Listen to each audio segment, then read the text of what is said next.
Buongiorno a tutti, grazie per essere qui.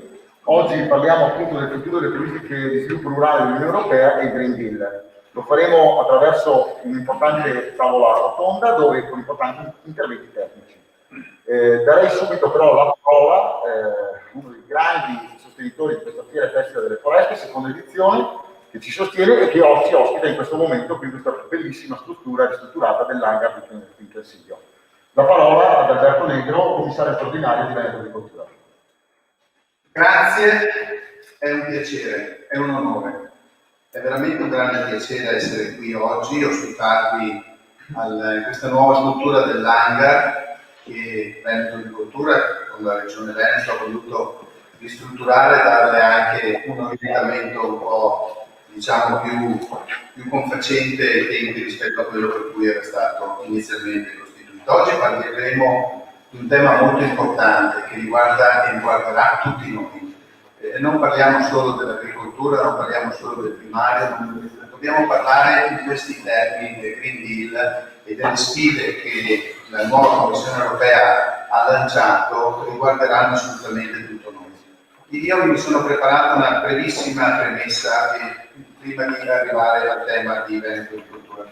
Il 93% degli europei considerano che i cambiamenti climatici siano un grave problema. Il 93% degli europei. Il 93% degli europei ha compiuto almeno un'azione contro i cambiamenti climatici.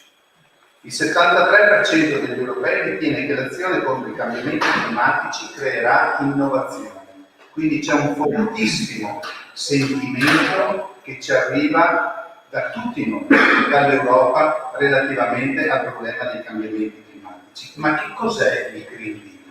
Che cos'è questo progetto forte che il commissario van der Leyen ha voluto lanciare? Intanto diciamo che l'obiettivo principale è la neutralità climatica dell'Europa entro il 2050. Non vuol dire non emettere più CO2. Vuol dire che la CO2 che andremo ad emettere, la CO2 che andremo a catturare, saranno bilanciate. Questo è un grande obiettivo. Quindi ridurre le emissioni di CO2 e quindi creare un'economia circolare fondata sull'uso di fonti rinnovabili. C'è uno slogan, sicuramente bisognerà che ci siano anche dei progetti dietro a questo slogan. Quindi le politiche del Green Deal, produzione e uso di energia pulita, questo è assolutamente indispensabile, promozione di materiali riciclabili, costruire e ristrutturare in ottica di maggiore sostenibilità ambientale, lo stiamo vedendo anche adesso, con i finanziamenti al 110% che questo governo ha voluto mettere a disposizione, è esattamente in linea con questo, se si sale di due categorie si riesce ad ottenere un finanziamento importante. Organizzare una mobilità sostenibile, pubblica e privata, maggiore tutela della biodiversità delle foreste e degli oceani e l'eliminazione dell'inquinamento. Queste sono le politiche del Green Deal. Ma ed è entrata ultimamente la famosa strategia Farm to Fork, cioè dal produttore al consumatore. Uno slogan che già c'era in Italia, che già conosciamo, ma la comunità europea lo vuole assolutamente incentivare. Che cos'è questa strategia Farm to Fork? Farm to Fork, cioè da fattoria alla forchetta, cioè alla pianta.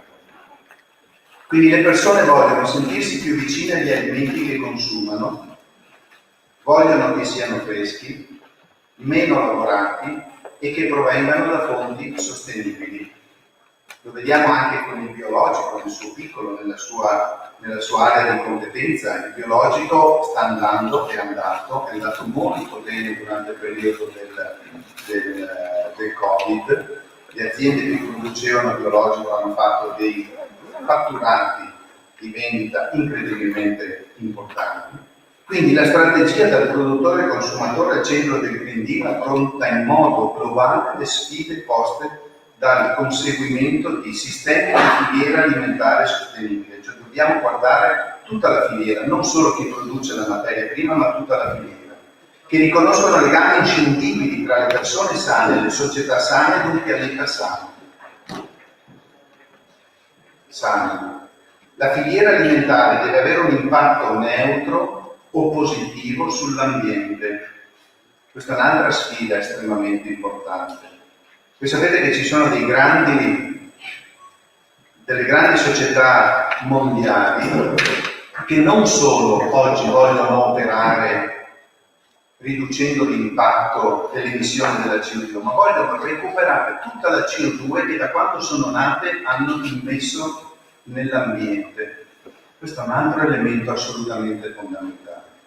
Sicurezza dell'approvvigionamento alimentare per tutti, cioè questo non deve essere a scapito delle persone che devono mangiare, della popolazione che cresce, delle persone che hanno fame. Assolutamente, dobbiamo garantire che ce ne sia per tutti.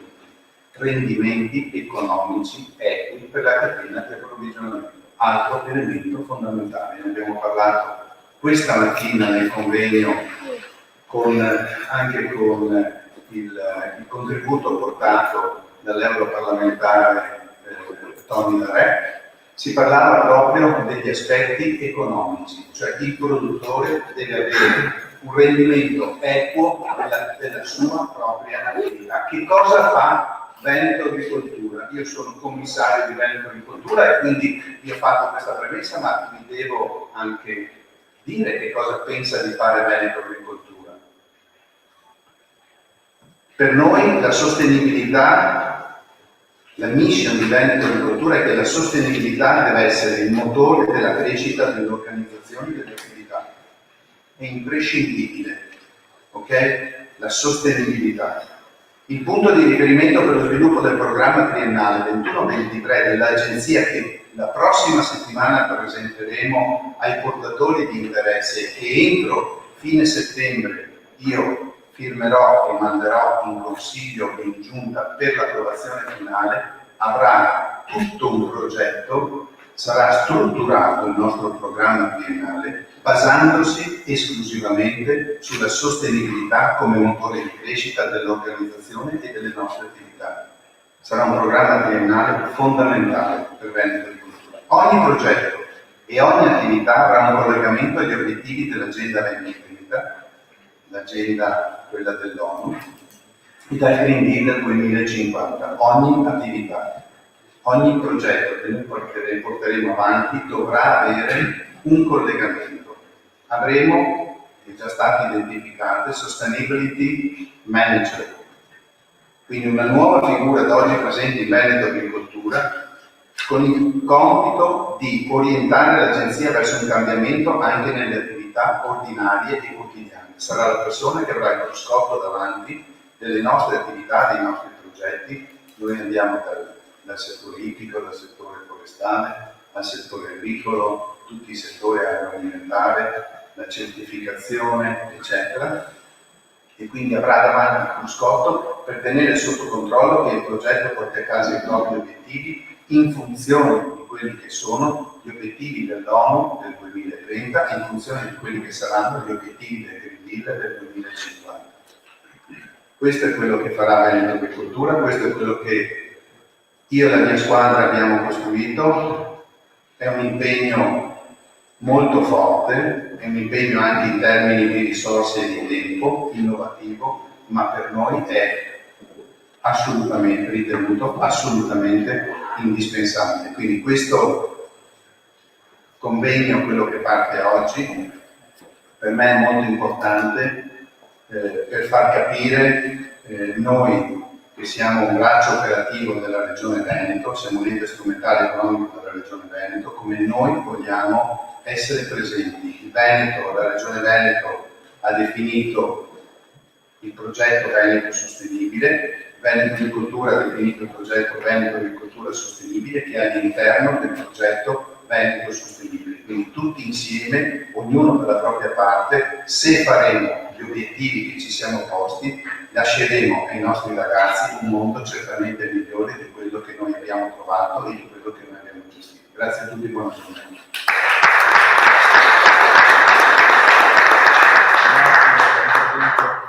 Roberto Negro, lasciamo la parola quindi all'organizzatore di questa fiera Festa delle Foreste, al presidente di Onorevole Dolomiti, Gianangelo Bellati.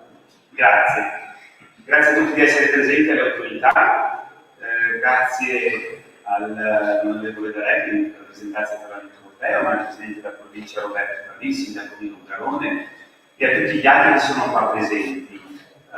Devo però ringraziare soprattutto i nostri ospiti del Veneto di Cultura, perché non è che solo ci ospitano qui in questa sede, una sede bellissima che eravamo venuti a vedere qualche mese fa proprio per identificare la giusta, diciamo, location, il giusto posto dove organizzare questo evento, ma sono stati bravissimi anche perché c'è un tempo eccezionale, quindi complimenti veramente per l'organizzazione, ma voglio ringraziare anche la Commissione Europea qui rappresentata dal dottor Alberto Alessandro, che è rappresentante del dottor Massimo Taurina, direttore dell'ufficio di Milano, quindi diciamo una compagine importante, poi a cui fanno riferimento anche le due regioni, Friuli Venezia Giulia Veneto, e anche il Ministero delle Risorse Agricole, che dopo lascerà un messaggio al sottosegretario da parte, che è quello che ci serve anche sulle vicende, alcune delle vicende della nostra fiera.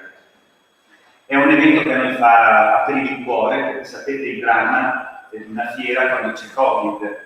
Qual è il settore più toccato, no? da questa emergenza sanitaria, se non quello della fiera, ancora più del settore turistico. Quindi è un modo per ripartire, per dire che ci siamo, perché la fiera è il punto di incontro tra anche le istituzioni e le aziende, tra di loro, ma anche tra le istituzioni e le imprese. Ed è proprio su questo che noi vogliamo pensare ad un futuro nuovo per una piccola fiera come quella di Longarone, che può essere ad esempio anche per fiere più grandi. Un luogo dove fa incontrare il pubblico e il privato e insieme si possono individuare delle soluzioni interessanti, perché se tu non hai sviluppo economico, e noi con Covid vediamo che sta succedendo, tu non puoi nemmeno avere benessere. E quindi l'ente pubblico qui si trova in difficoltà, tutti ci troviamo in difficoltà. E allora noi abbiamo in questo incontro di oggi una serie di ambizioni molto importanti che vogliamo portare avanti ovviamente non da soli, noi siamo insieme con tanti soggetti, fra l'altro l'Evento di Cultura che rappresenta anche la regione, è dentro uno dei soci della nostra fiera, oltre che la provincia, la Lunga Montana e tutti gli altri. E allora noi abbiamo con questa iniziativa di oggi, che è ridotta in numero, perché abbiamo le vicende, non è fiera, è soprattutto festival, è un antipasto di quello che sarà ancora di più l'anno prossimo, e dopo insomma una parola lo potrò dire, ma noi vogliamo che da qui nasca una seria iniziativa su quello che è l'ambiente, lo studio sull'ambiente. Quindi Fiera di Longarone insieme con gli altri soci, gli altri soggetti, vuole diventare un partner attivo per un'attività di studi. Qui abbiamo presente il dottor Mezzalida, che è il responsabile, il presidente del comitato scientifico di questo festival, che riguarda il legno, ma che deve riguardare anche l'ambiente. E abbiamo questa grande ambizione da portare avanti poi ovviamente soprattutto con la Commissione Europea, oltre che col Parlamento Europeo. Perché anche se siamo a Longarone o siamo nel Consiglio, non dobbiamo pensare che siamo così lontani dal centro dell'Europa, perché il Veneto è nel centro dell'Europa, soprattutto dopo che c'è stato l'allargamento verso est. E quindi ogni pezzo del Veneto diventa importante. E noi lo vogliamo candidare, questo pezzo importantissimo del Veneto, che è vicino alle Dolomiti, che è nelle Dolomiti per certi versi, che rappresenta una fascia importantissima dell'Europa, perché è la fascia delle montagne, lo vogliamo candidare, e lo dico proprio perché questo rimanga anche per i nostri partner che ci ascoltano, soprattutto la Commissione Europea, perché il Parlamento Europeo, un centro studi sull'ambiente di approfondimento. Pensate che col Piave noi siamo collegati anche alla realtà veneziana, che è stata nel discorso della Presidente della Commissione Europea citata, nel discorso inaugurale, perché lei è stata appunto scaricata come Presidente della Commissione Europea, citata il caso di Venezia, che è collegata a Longarone nell'ambito di questa stupenda regione del Veneto, è collegata col fiume Piave. Quindi abbiamo tantissime motivazioni per poter avere questa ambizione molto importante. Vogliamo anche essere però un centro di progettazione, perché il Green Deal, quello importante di cui si parlavamo prima proprio con l'onorevole Dalle, il Green Deal era gestito dalla Commissione Europea e saranno tanti bandi, tanta progettazione che ci sarà da fare. Vogliamo creare un punto di incontro di coloro che sanno fare la progettazione europea.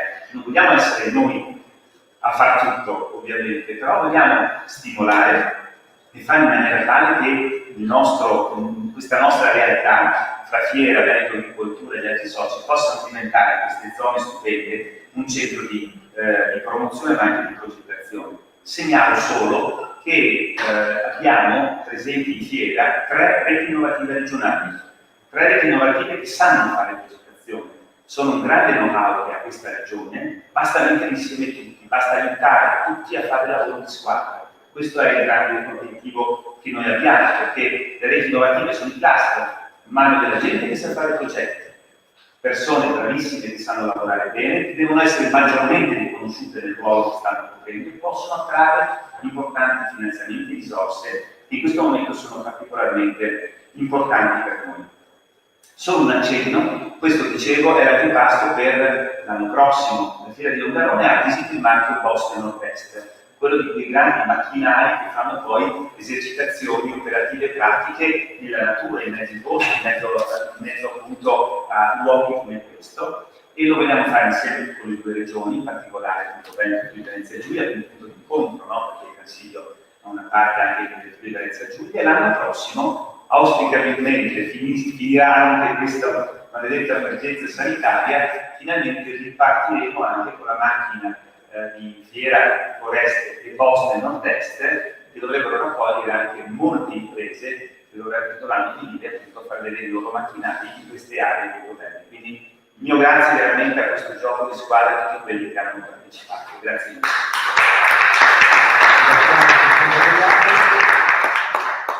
Andiamo ora a passare la parola alla provincia di Belluno, Roberto Previti, presidente e anche sindaco di Longarone. Roberto. Io mi porto dentro 2 minuti, perché penso che questo incontro sia soprattutto rivolto agli esperti che dovranno parlare dopo di me e che soprattutto dovranno affrontare le tematiche che sono al centro di questo incontro e di questa tavola rotonda. Perché noi facciamo gli amministratori, non siamo sicuramente tuttologi e quindi dobbiamo imparare da chi sa, soprattutto quello che chiediamo soprattutto è di avere alcuni strumenti che ci possano permettere di fare le scelte giuste per migliorare la qualità di vita dei nostri cittadini e dei nostri territori. Ecco perché quello che è un po' l'obiettivo che ci siamo posti, soprattutto dopo Vaia, legato al mondo delle nostre foreste e dei nostri boschi, è cercare di capire come trasformarli.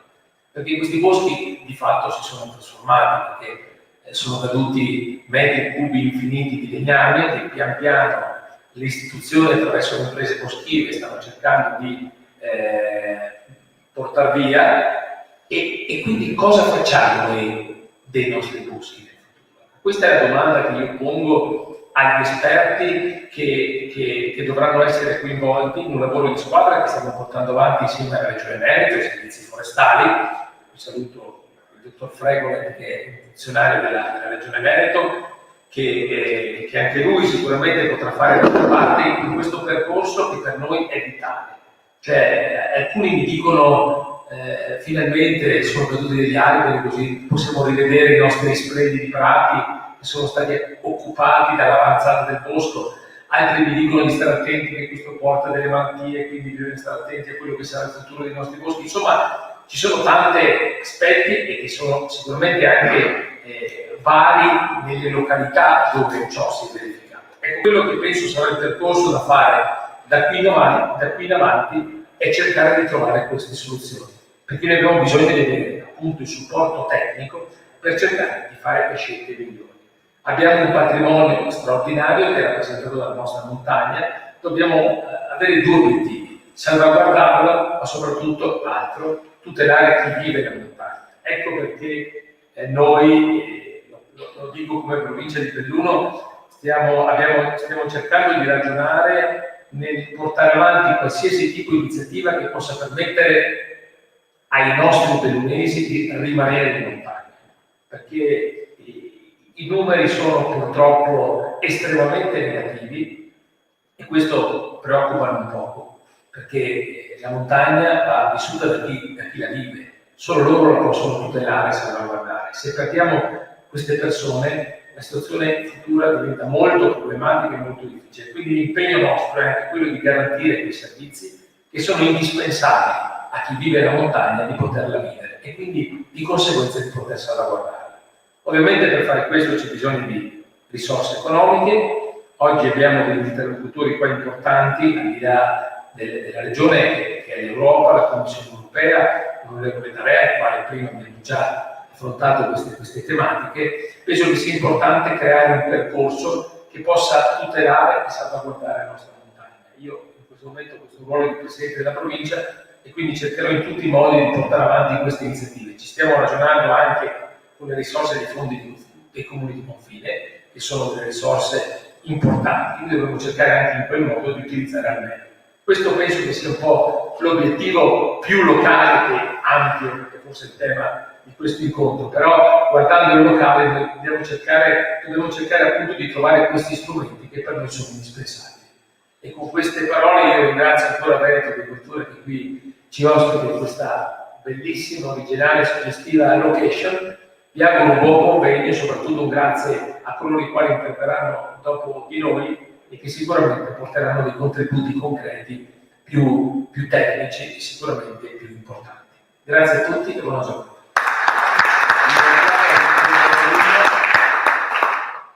Altro grande e importante partner di questa manifestazione, di questa Fiera Festa delle Foreste, quest'anno è stata la Regione Autonoma Friuli Venezia Giulia.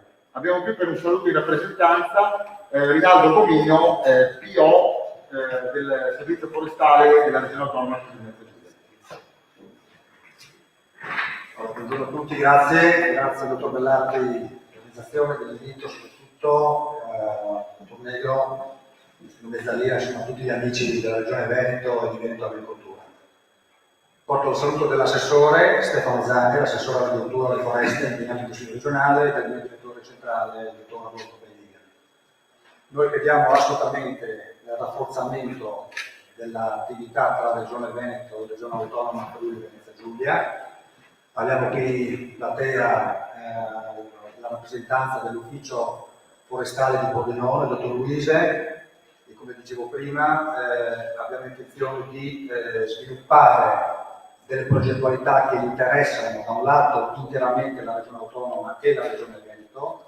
Siamo presenti sui tavoli stamattina nella Longarone, sulle USAL, nella Commissione delle Alpi, tante attività dove l'italianità può essere portata come esempio di alcune elementi di qualità, ma possiamo e dobbiamo assolutamente cominciare a sviluppare dei progetti anche più limitrofi, quindi tra Belluno e il Pordenonese e il Trevisano, e questo possiamo fare soltanto appoggiandoci a delle realtà territoriali. Questo significa, per essere pratico, cercare di portare, di fare degli esempi concreti di buona gestione. Sono fondamentali le relazioni, i convegni, gli scambi, anche da posizioni, da vedute diverse, ma poi quello che conta e che è fondamentale è la conduzione e l'esecuzione di progetti che restano sul territorio. Questo è il senso anche, pur tra mille difficoltà che abbiamo avuto organizzative, perché poi problemi non tutti, ma di realizzare alcune cose comuni anche in piano del Consiglio. Parliamo di viabilità, che è uno dei temi centrali per fare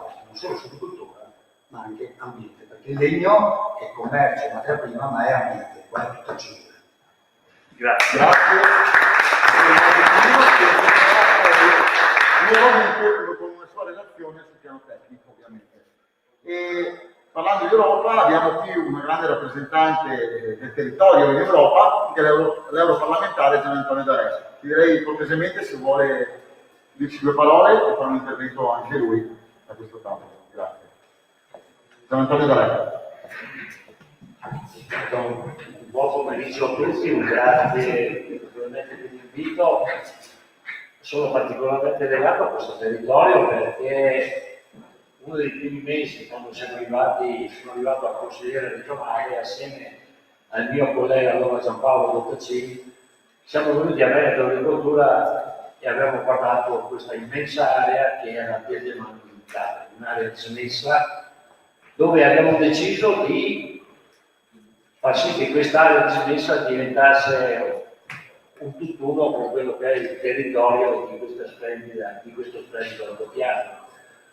È stato un lavoro difficile perché all'inizio tutto non è mai facile, tutto è difficile, però ci siamo riusciti. Sono venuto in occasione dell'inaugurazione di questo hangar, quindi di mettere a disposizione della comunità questo immenso territorio, questa immensa base, che era il frutto della vecchia guerra fredda, e adesso è il punto di riferimento di tutte le attività di questo territorio.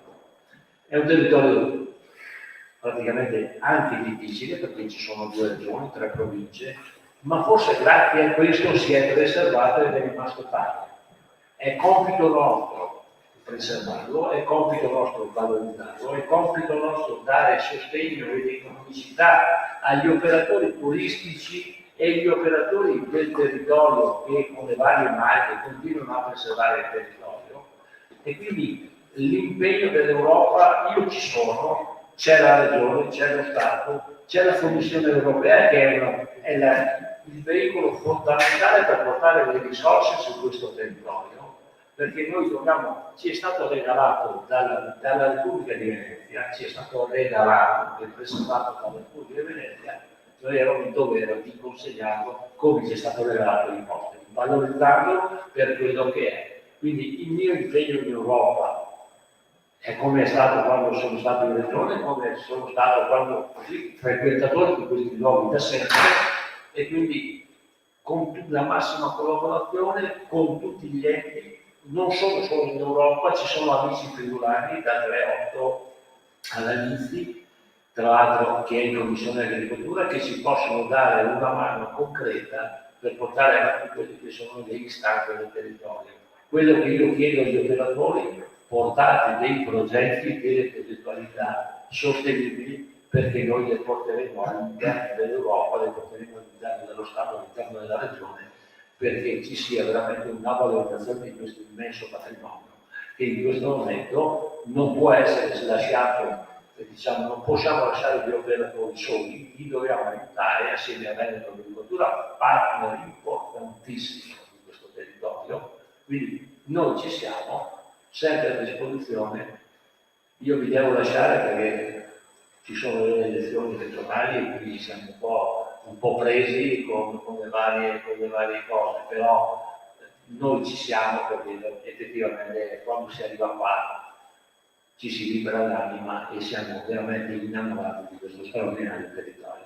Grazie e complimenti a tutti gli operatori, un grazie per quello che hanno fatto senza di noi o con noi. Noi ci siamo a disposizione. Grazie e buon lavoro, Presidente. Teniamo duro perché questo territorio va preservato. Grazie.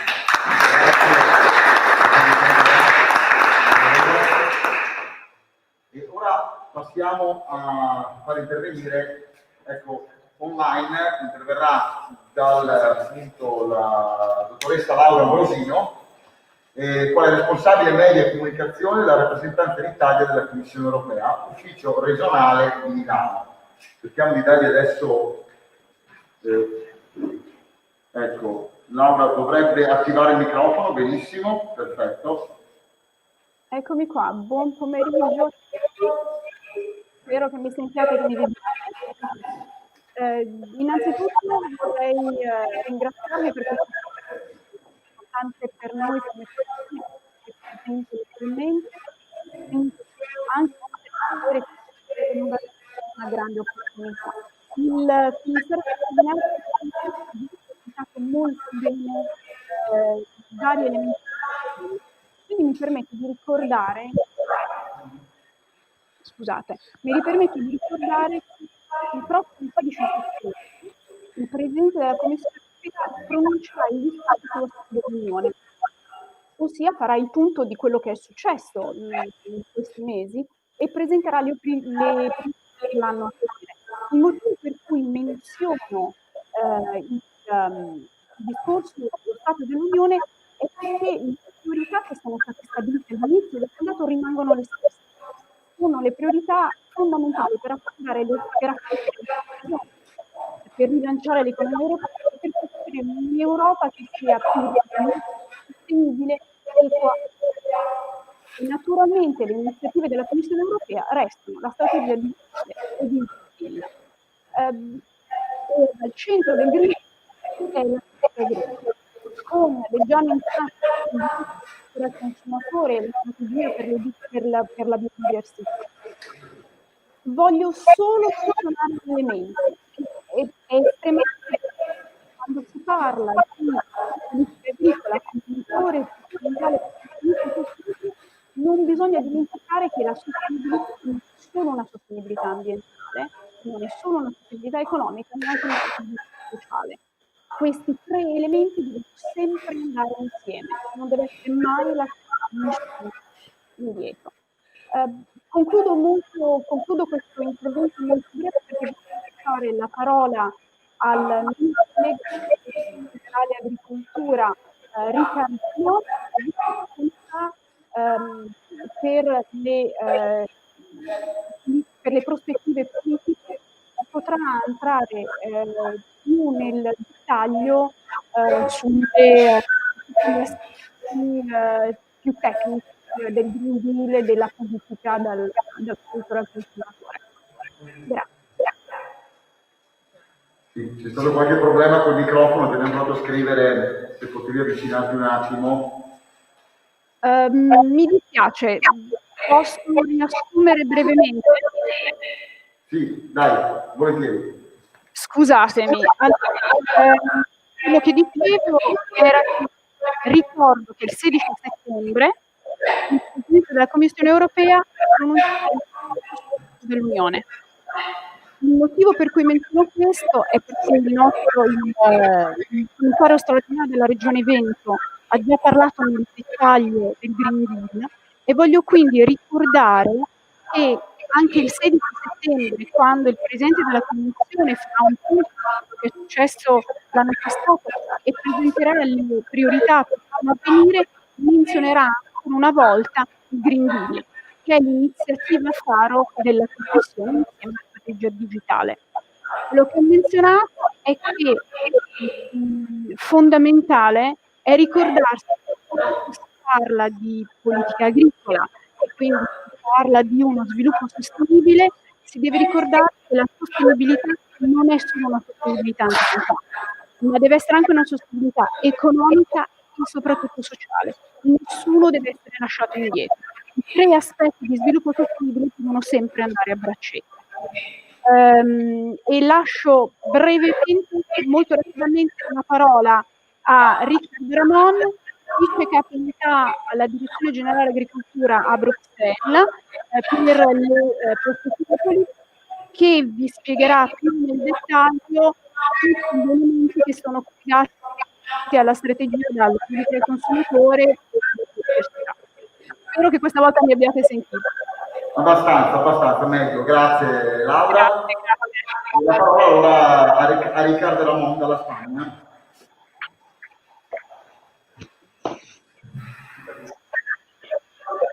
Buon pomeriggio, si sente? Si sente bene? Benissimo. Allora, buongiorno a tutti.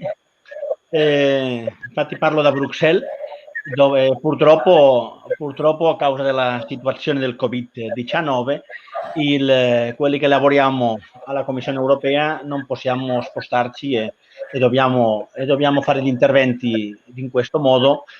Spero un'altra volta di poter venire a Longarone e poter discutere con voi direttamente, perché per noi è importante avere il contatto diretto tra la Commissione europea e tutti quei cittadini e amministrazioni così coinvolti nel progetto europeo. Infatti, ascoltando adesso le diverse autorità, devo infatti farvi gli auguri per l'approccio che avete, no? E la prossimità in cui vedo che qua a Longarone, nella regione Veneto e nel Friuli Venezia Giulia, state seguendo l'evoluzione delle diverse politiche a livello europeo. Io vi parlerò, come ha già detto la dottoressa Ambrosino, dalla Direzione Generale di Agricoltura. Io vi farò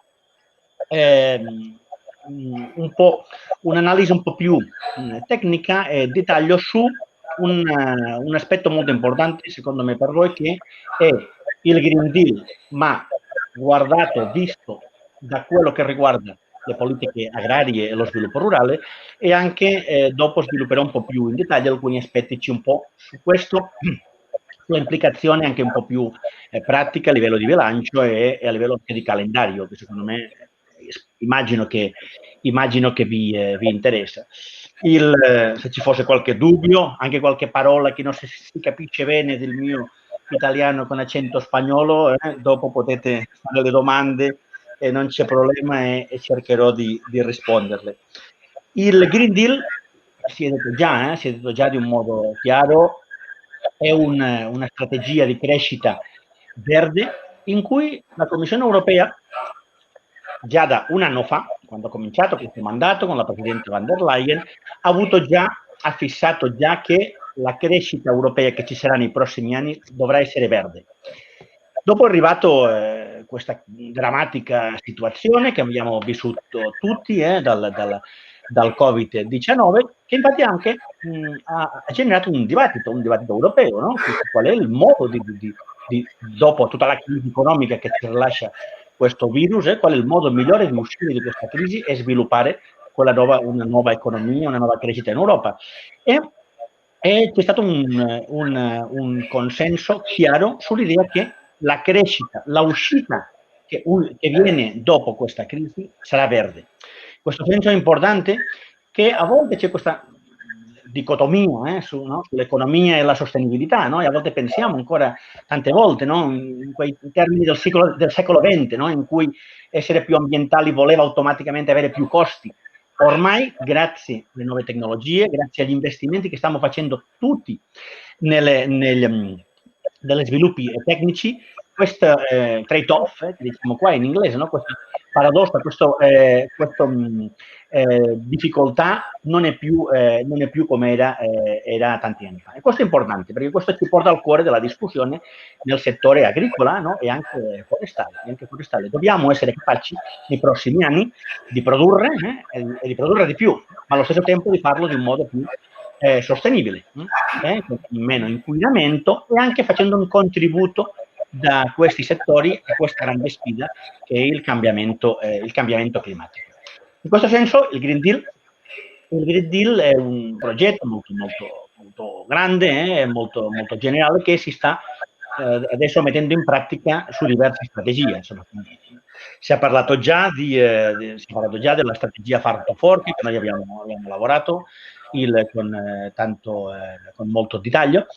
Ma prima del Farm to Fork vi volevo parlare più in generale del Green Deal, perché il Green Deal ha previsto già diverse strategie, né?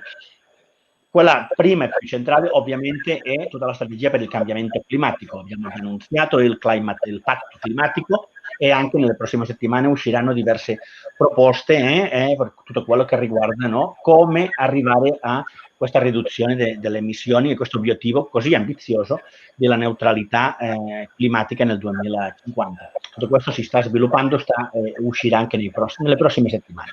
Questo è un primo elemento. Dopo c'è un elemento importante che doveva essere fine di quest'anno, ma a causa del Covid c'è stato un ritardo, sarà all'inizio del prossimo anno, e che stiamo preparando adesso a Bruxelles una strategia che è la strategia per le foreste, la strategia forestale dell'Unione Europea, che avrà come obiettivi principali l'effettivo imboschimento e la conservazione e il ripristino delle foreste in Europa, per contribuire ad aumentare l'assorbimento di CO2, ridurre l'impatto e l'estensione degli incedi e boschivi e promuovere la bioeconomia, nel pieno rispetto dei principi ecologici che favoriscono la biodiversità. Questa strategia, in quale stiamo lavorando, sarà importante perché darà, e vogliamo che dia, una visibilità alle foreste e fare anche capire all'insieme della società l'importanza che hanno le foreste per il nostro benessere e per veramente arrivare a tutti questi grandi obiettivi climatici. Ma questa strategia delle foreste ancora non è uscita. Insieme a altre idee che adesso abbiamo, come gli obiettivi del Farm to Fork che siano già detti, tutti questi strategie, queste idee, nella pratica viene sempre la domanda, abitualmente, no, da autorità anche locali e provinciali, ma questo, no, come si finanzia, no? Come si finanzia, di dove usciranno i soldi europei, le risorse veramente per andare in questa direzione. La risposta è chiara, la risposta è che la PAC, la politica agricola comune, che sarà quella che nei prossimi anni ci servirà per finanziare tante cose nell'ambito forestale, ma anche in altri ambiti, come detto, in generale anche di quello che riguarda il Farm to Fork. Farm to Fork è un piccolo, anche se si è già detto, il Farm to Fork prevede tante cose, non entrerò nel dettaglio, ma anche prevede una cosa molto importante, no? È veramente di sviluppare e veramente stimolare gli agricoltori per dargli gli incentivi per essere più sostenibili e entrare in modi di produzione più ambientali, no? C'è stato un po' il segno un po' più visibile, questo obiettivo di avere il 25% della superficie agricola europea nel 2030 sotto il sistema di produzione biologico, no? Un paese come l'Italia siete già avanti, adesso in Europa siamo all'8% della superficie agricola europea, un paese come l'Italia siete già oltre questa media, ma credo che siete più o meno all'11%, anche con variabilità nelle diverse regioni, ma dobbiamo arrivare al 20%. E questo è un impegno importante. Perché? Perché dalla Commissione europea questo obiettivo del 25% di superficie in agricoltura biologica non è una cosa che dobbiamo fare di un modo burocratico di sopra verso il basso le amministrazioni imponendo un modello. Al contrario, devono essere i cittadini e il mercato che ci deve indirizzare in questa direzione, in questo senso, no? E per questo anche tra pochi mesi uscirà anche un piano di azione per stimolare la consumazione di prodotti ecologici. Allora, questo è l'elemento forse più visibile della strategia Farm to Fork, ma altri elementi che sono stati anche menzionati a livello di etichettaggio e anche una cosa importante, no? È tutto lo stimolo che dobbiamo dare all'innovazione e alla ricerca. E abbiamo anche gli obiettivi anche più concreti in ambiti nei quali avevamo già una politica forte a livello europeo, per esempio a livello di contaminazione degli acquiferi, elementi come i nitrati e la fertilizzazione. Vogliamo veramente anche diminuire tutto questo inquinamento nelle nostre acque, vogliamo anche ridurre gli antibiotici e tanti altri obiettivi che c'erano già nella legislazione comunitaria ambientale che voi conoscete bene, ma che nei prossimi anni saranno nel centro della nostra priorità, in cui abbiamo fissato obiettivi molto precisi per il 2030.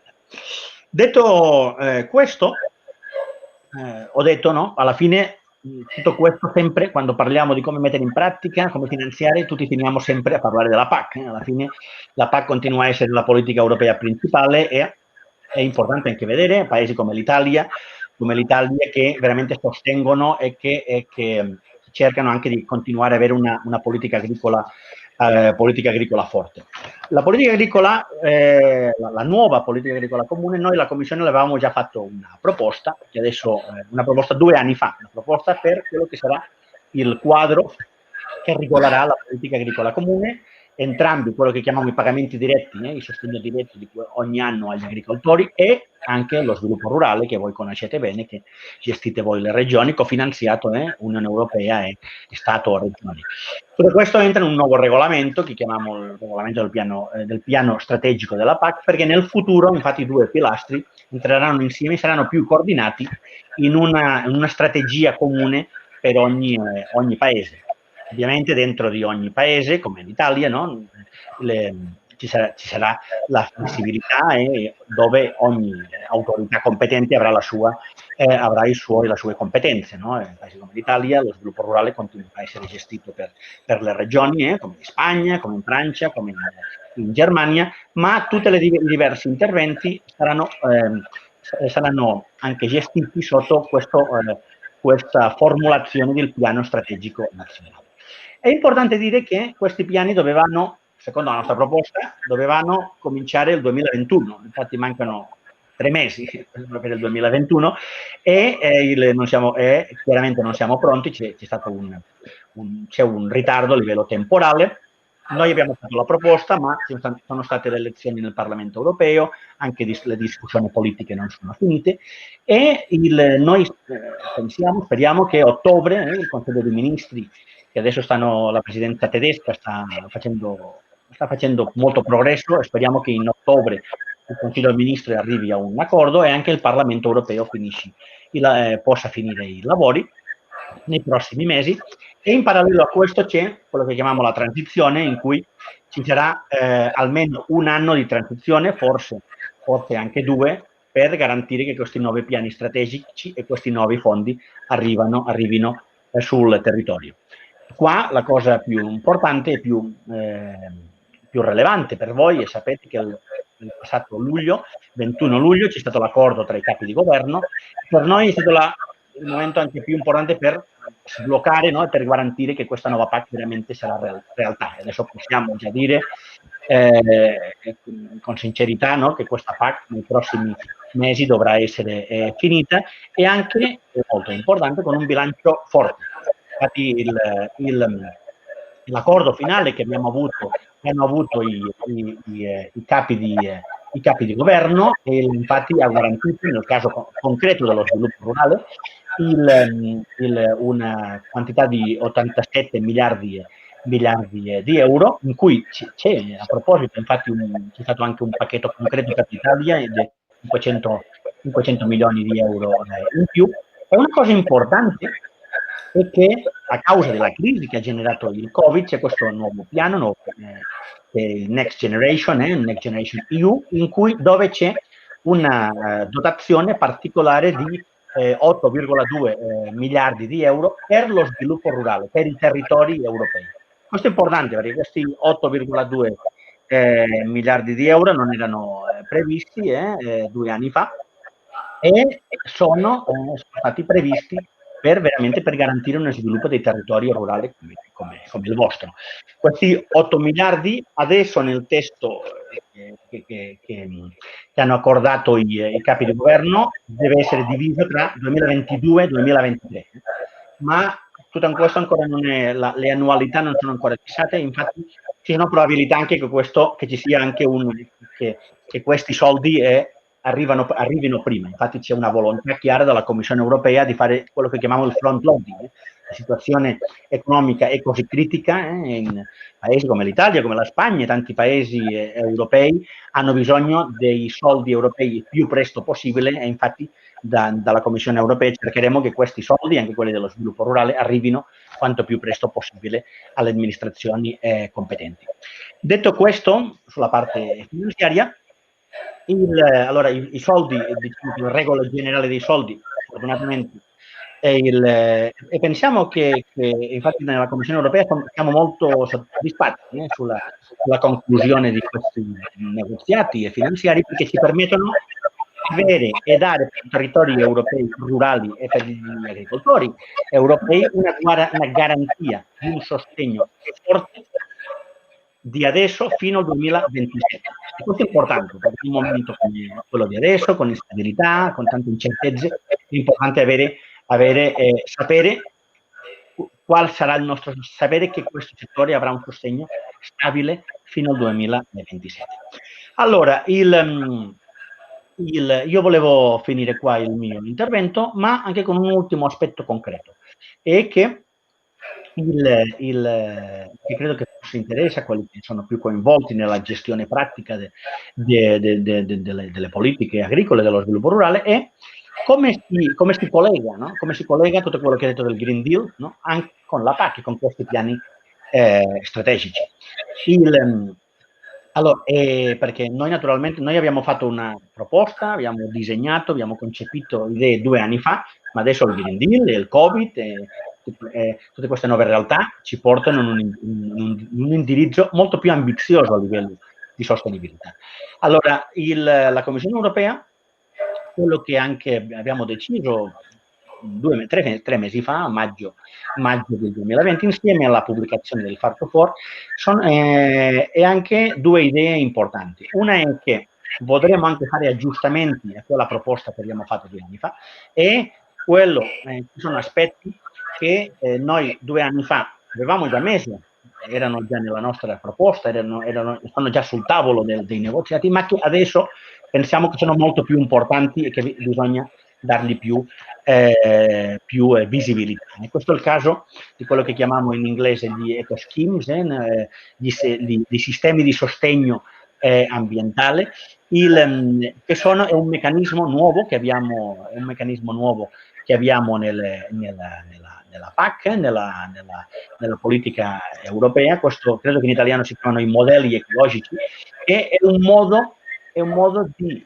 usare una parte dei pagamenti diretti, di quei soldi che ogni anno vanno a sostenere il reddito degli agricoltori, a indirizzare questi pagamenti diretti verso pratiche più sostenibili.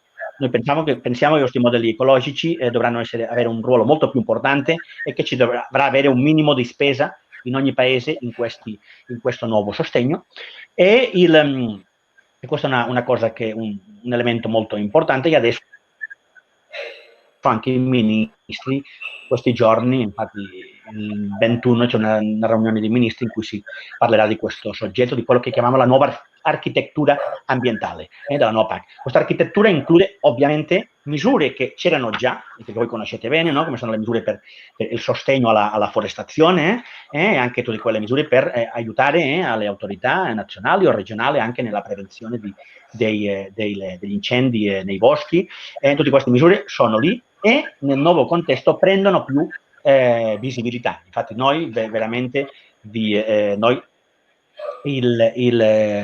nostri rapporti anche con le autorità nazionali stiamo adesso insistendo nella importanza di prevedere già e cominciare a preparare già queste misure per il futuro.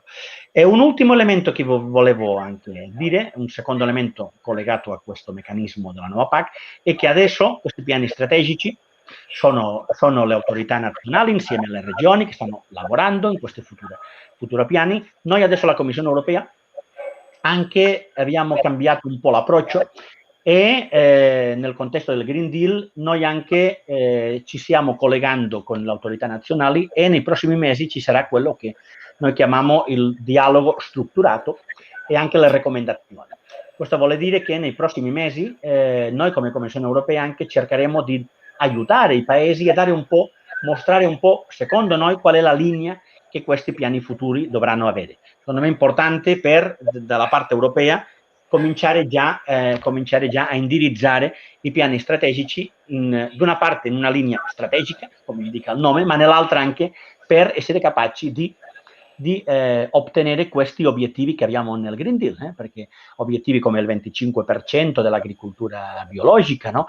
O altri obiettivi a livello di riduzione di fertilizzanti dovranno, o anche obiettivi collegati a forestazioni, dovranno essere finanziati con questi piani strategici.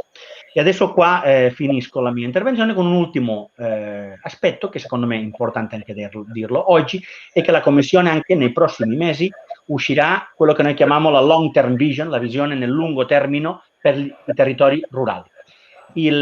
La vita nel mezzo rurale va oltre l'agricoltura, voi lo sapete bene, regioni come Belluno, va oltre l'agricoltura, e dobbiamo riflettere tra tutti, anche adesso, dopo questa crisi, nel contesto di questa crisi, come possiamo veramente sfruttare tutto quello che possiamo per generare ricchezza nel mondo rurale, anche oltre il settore agricolo, come ho detto. È per questo motivo che adesso c'è già una consultazione pubblica che tutti voi potete online partecipare e dare il vostro contributo personale o anche a livello di amministrazione, e questa riflessione che stiamo facendo, anche ascoltando tutti, convergerà tra pochi mesi in questa strategia in cui noi come Commissione europea diremo una cosa importante a tutti, alle amministrazioni e anche ai governi, diremo che dobbiamo avere un impegno per le zone rurali oltre gli strumenti che abbiamo della PAC. La PAC è importante per lo sviluppo rurale, ma non ci basta la PAC. Abbiamo bisogno di usare soldi di altri fondi, soldi per esempio di fondi strutturali, anche abbiamo bisogno di gestire le piani nazionali collegati all'educazione, alla sanità, no? alle infrastrutture viarie, tenendo conto della particolarità delle zone rurali.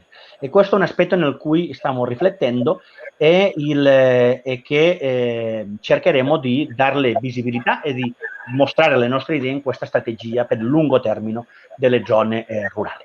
Grazie a tutti per la vostra attenzione e io purtroppo tra 10 minuti dovrò uscire, ma se ci fosse ancora anche qualche dubbio potrò anche rimanere collegati a voi e vi auguro anche buona fiera delle foreste a Longarone e anche auguro buone riflessioni e che aspetto che continuate riflettendo e anche spiegando a tutti e discutendo sobre questo futuro delle politiche europee.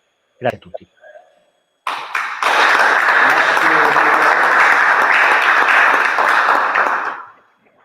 Quindi sapevamo che avevi un impegno per cui abbiamo anticipato un po' l'intervento tecnico di Richard. Io chiederei un aiuto a Gianangelo Bellati adesso perché passeremo a breve, quasi subito, alla parte appunto, continueremo la parte tecnica. Prima però, scusate se ho dovuto saltare un attimino sulla scaletta, chiederei l'intervento invece da parte del dottor Fregolet perché qui in sostituzione, ecco, per il saluto, come Regione Veneto, dell'assessore Giuseppe Panna all'agricoltura. Ecco, la parola quindi è Giuseppe. Buongiorno a tutti, ringrazio anche gli interventi di chi mi ha preceduto e sicuramente ho ascoltato con molta attenzione soprattutto del componente dell'Energia Agri e anche dell'Ambrosino.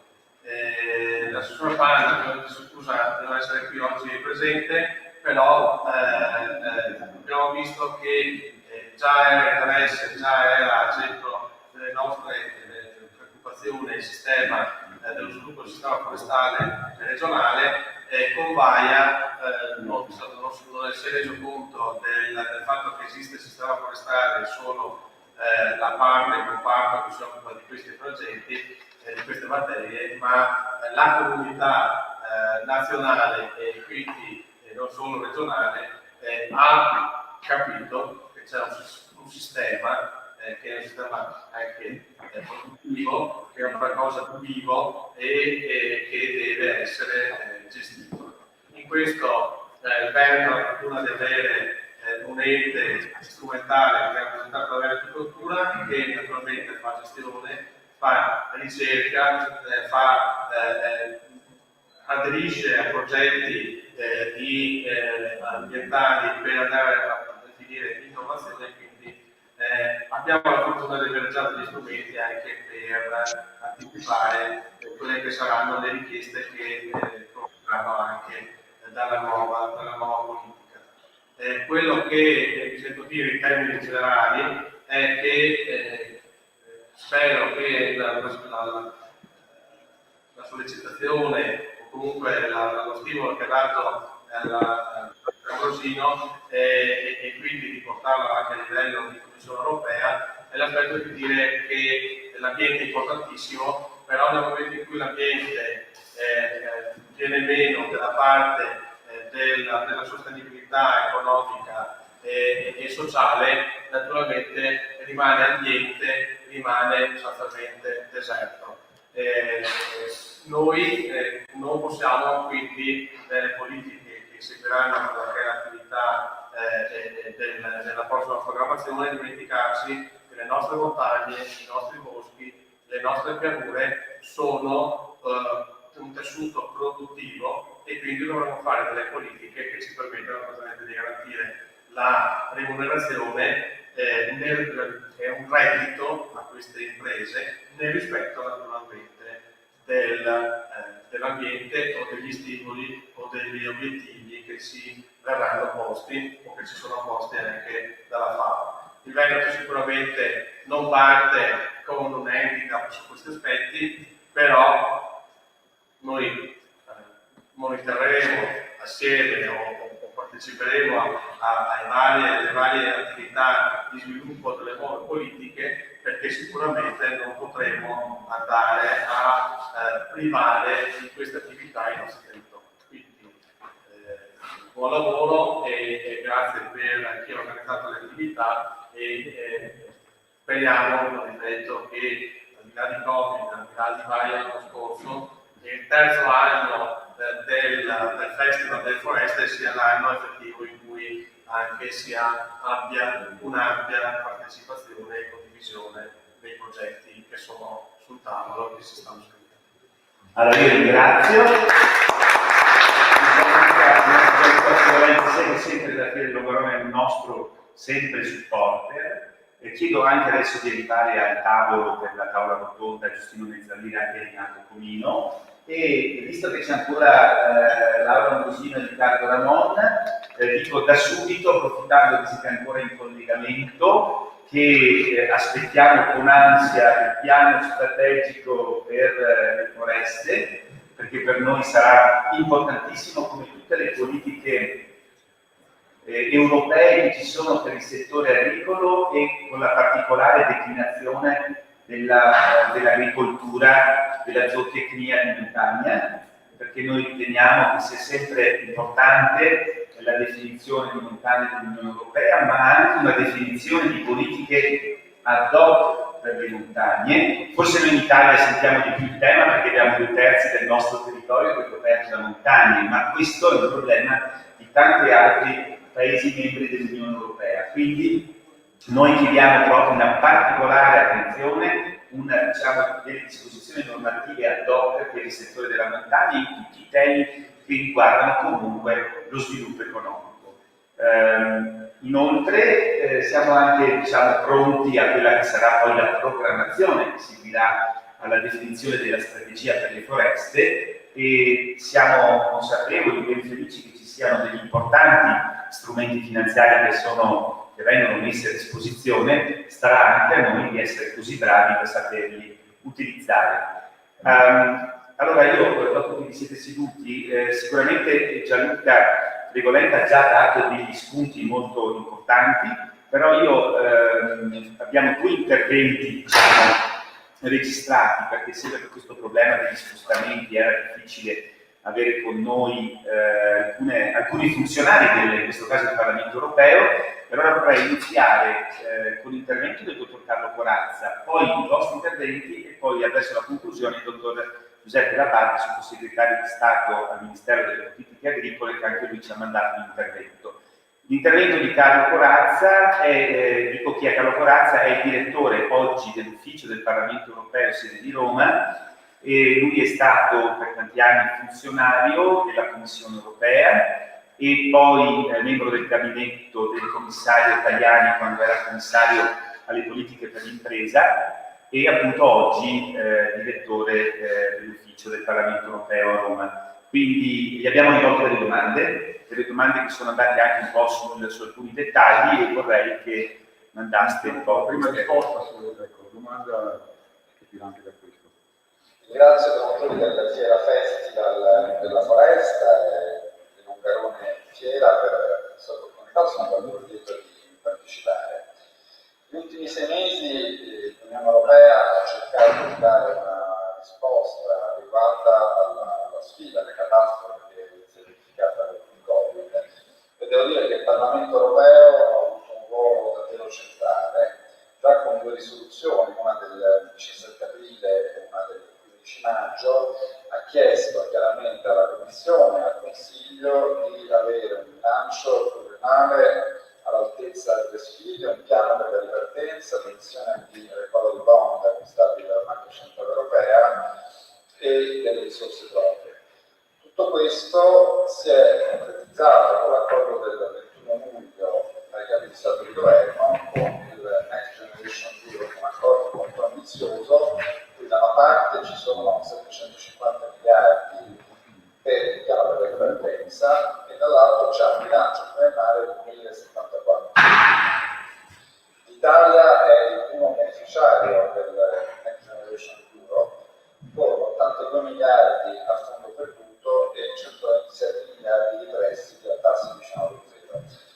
Questa forte iniziativa si aggiunge ad altre iniziative che erano già state definite già tra maggio e giugno, una linea di credito da 200 miliardi della Banca Europea di Investimento, di cui 40 dovrebbero andare all'Italia, anche qui paghiamo i tassi vicino allo zero, una linea di credito da 100 miliardi SURE per i lavoratori che hanno perso il lavoro, quindi con sostegno a forma di cassa e integrazione, e qui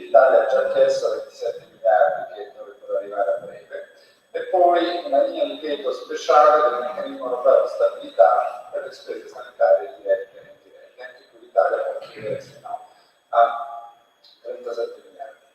Inoltre la Commissione ha reso immediatamente disponibili senza cofinanziamento con procedure semplificate tutti i fondi strutturali residui, per l'Italia sono circa 7 miliardi. E nello sfondo di tutto questo c'è stata la sospensione del patto di stabilità per le fortissime regole agli aiuti di Stato e un programma di acquisti di titoli di liquidità delle banche della Banca Centrale Europea per un totale complessivo di 1.710 miliardi non legati strettamente al capitale della BCE, quindi vuol dire che in questo momento la Banca Centrale Europea sta comprando molti più titoli italiani rispetto a titoli francesi o tedeschi. Questa azione della BCE ha consentito alle banche di sospendere i mutui e alle economie reali di continuare a ricevere dei prestiti, spesso dei prestiti garantiti. Quindi il mio giudizio sulla risposta europea è un giudizio positivo, si è fatto quello che si doveva fare, adesso è molto importante che l'Italia utilizzi al meglio questa occasione e i fondi arrivino al più presto ai lavoratori e alle imprese. Ok, questa è la prima, ce ne sono altre due, 6 minuti in totale, 4 minuti il sottosegretario Abate, il resto dibattito nostro, cerchiamo di terminare per le 4:40, se ce la facciamo, entro così, in modo tale da poter andare ai cantieri. Il più piace possibile i fondi europei è importante avere chiaro. Innanzitutto bisogna che il governo italiano presenti al più presto un piano nazionale accompagnato anche da una serie di... Scusate, questa è la domanda che abbiamo fatto su come utilizzare i fondi, perché poi operativamente volevamo capire. Se poi bisogna che i territori, cioè della Regione Veneto, presentino anche loro delle istanze su come utilizzare il recovery plan in tutto il territorio del Veneto.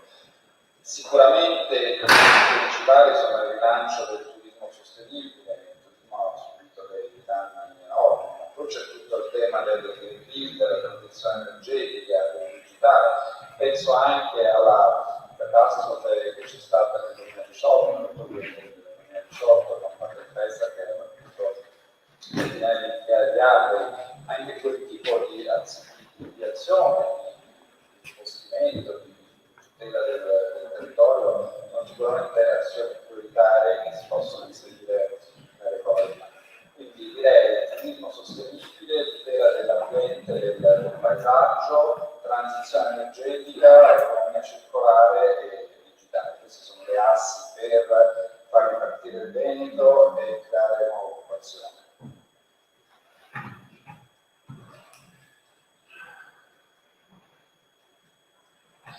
Se guardiamo al piano da 750 miliardi Next Generation Europe e un nuovo bilancio, vediamo che circa un quarto di tutte le risorse destinate, stiamo parlando di quasi 1900 miliardi, sono per la transizione energetica, la sostenibilità e la lotta al cambiamento climatico, che è considerata la prima sfida dell'Unione Europea. Naturalmente la lotta al cambiamento climatico e la tutela dell'ambiente devono anche creare lavoro, creare nuovi lavori e diventare un nuovo settore di politica industriale per rafforzare la green economy e rafforzare la nostra capacità di sviluppare tecnologie innovative nel settore del green. È molto importante adesso il ruolo delle istituzioni europee anche per informare gli imprenditori, per informare le regioni su tutte le opportunità che si aprono con Next Generation Europe e che è un nuovo bilancio. E il Parlamento europeo, l'Ufficio autorità del Parlamento europeo, porterà avanti una serie di eventi in collaborazione con le regioni e i territori e i rappresentanti delle imprese per spiegare bene tutte le opportunità che ci sono anche in termini di prestiti garantiti, bandi sull'energia, di bandi sul digitale per le piccole e medie imprese e le imprese italiane e lo faremo sicuramente con un grande interesse anche. Grazie mille. Allora, abbiamo sentito, no, queste valutazioni, allora io parto subito con con Rinaldo Comino e Gianluca Fregolenti di successione, la domanda è se siete o meno ottimisti sul ruolo delle vostre regioni e sulle modalità per poter presentare progetti, strategie in modo da poter utilizzare il più possibile velocemente queste importanti risorse. Dico velocemente perché sono delle risorse che nascono anche in conseguenza di Covid e quindi le aziende sicuramente ne hanno bisogno in tempi abbastanza veloci. Prego. Sì, siamo assolutamente ottimisti, dobbiamo esserlo. Naturalmente partiamo da alcuni risultati che sono quelli della programmazione 14-20, che per quanto riguarda il comparto forestale hanno significato che come primo risultato finanziario gli investimenti richiesti è quello sulle infrastrutture viarie. Il patrimonio boschivo si gestisce soltanto con una moderna e razionale ed efficiente viabilità forestale che abbatta anche i costi di manutenzione. I progetti sono stati molti di più di quelli che inizialmente erano il budget previsto, ma insomma abbiamo sviluppato quasi 30 progetti da parte degli enti privati per viabilità forestale principale camminabile con autotrazione. Senza questo non possiamo parlare di gestione forestale e di tutti i servizi ecosistemici che poi la foresta può dare. Altre cose, perché siamo ottimisti? Perché noi non partiamo da zero. Dobbiamo ricordare che proprio nella Regione Veneto abbiamo firmato 2 accordi interregionali. A Venezia, quello per la permacultura, che vuol dire produzione di legno e di ambiente, di assorbimento di CO2, quindi un accordo interregionale con le categorie, che ha come output, quindi superfici anche con coltivazioni arboree legnose, tra l'altro tutte tracciate e gestite in modo sostenibile. La chiave è produrre di più economia, ma ci deve essere l'impegno da parte degli operatori ad assumere protocolli di gestione sostenibile, gestione di concimi, inquinanti, eccetera. Però è fondamentale perché l'alternativa sono altri usi del suolo. Per quanto riguarda invece la nostra montagna, a Verona nel 2016 abbiamo firmato un altro accordo interregionale con degli obiettivi numerici su tutta una serie di aspetti, maggiore consumo che devono portare a un maggiore consumo di legno, il Green Village, il settore forestale deve viaggiare con il settore, ad esempio, dell'edilizia. Quindi nella definizione delle strategie, più legno estratto dai nostri boschi deve essere più legno per le nostre aziende di trasformazione. In questo gli accordi che abbiamo fatto sono delle alleanze fondamentali per fare in modo che dal selvicoltore, dall'agricoltore di montagna, fin giù sulla tutta la filiera, fino all'ultimo trasformatore, fino a colui che utilizza gli scarti legnosi per fare energia, quindi non il prodotto buono, in base a un principio dell'uso a cascata del legno, tutti questi devono essere veri protagonisti del Green New Deal. Ora, per fare tutte queste operazioni ci vuole grande qualità nei progetti, grande impegno, grandi competenze. Gli agronomi forestali su questo hanno le competenze, naturalmente non in modo autoreferenziale, perché poi bisogna molto confrontarsi anche a livello europeo, ma abbiamo tutti i tavoli in cui farlo, la strategia PINA, e tanti altri, ma ci sono certamente le basi per fare le politiche di cui abbiamo bisogno. Chiudo con una breve riflessione, visto che è stato citato Baia. In questo momento stiamo anche vivendo nuovamente un'emergenza che è legata al bosco, a proposito di quell'insetto che colpisce la rete rossa.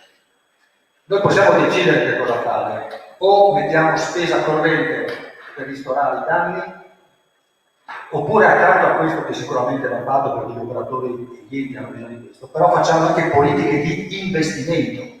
Oggi io vi ricordo che prima di Baia, proprio a Santo Stefano di Cavour, abbiamo fatto un incontro con la Convenzione delle Alpi. Bellissimi boschi quelli della Val Visdente.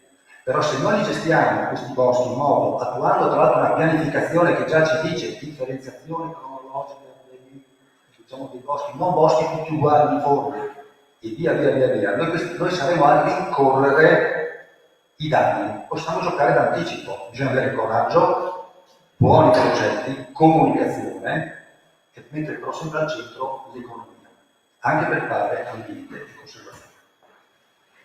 Grazie, ottimi spunti. Passo adesso a Gianluca Frigoli. Come Regione Veneto, la nostra macchina operativa nell'utilizzo dei fondi comunitari, diciamo che sono per numeri e per dimensione secondo Bolzano, ma ritengo che non ci sia nessun problema nella gestione dei progetti e nella liquidazione dei contributi sostanzialmente che dovessero arrivare. Quello in cui è necessario invece non sbagliare è il fatto di andare a individuare e definire cosa vogliamo al 2030-2050 e quindi quale modello, quale tipo di montagna, quale tipo di agricoltura vorremmo sostanzialmente ottenere. Se qualcuno ha visto i dati dell'agricoltura del Veneto, 20 anni di politica agricola hanno trasformato radicalmente quella che è la dimensione agricola regionale.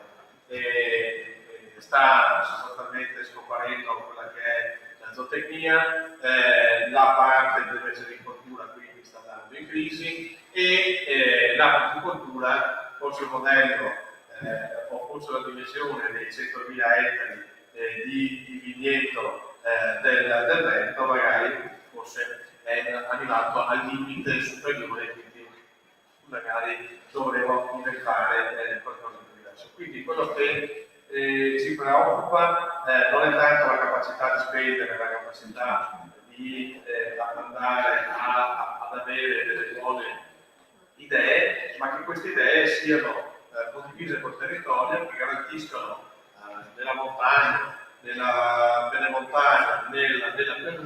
di mantenere quelle strutture che poi esercitino l'attività, svolgono quella funzione di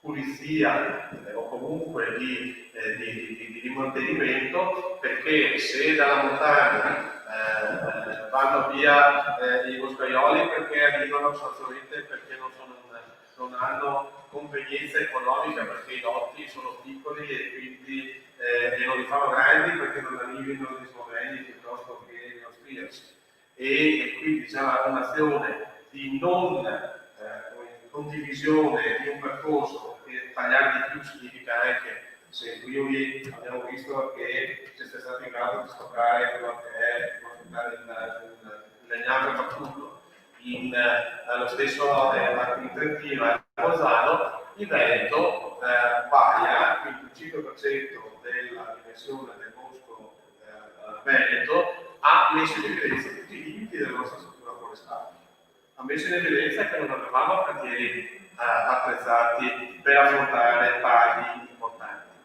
Vaia, il fatto di aver spostato completamente delle risorse del BSR nell'acquisto di processori piuttosto che degli harvester, ha concesso totalmente, speriamo di aver messo il germe perché delle imprese forestali che lavoravano in maniera diciamo non meccanizzata siano in grado adesso di avere nella programmazione di quelli che sono i tagli o comunque l'utilizzo e lo sfruttamento delle risorse boschive del nostro territorio, siano anche in grado di mantenere vitali nel futuro queste imprese che si sono create.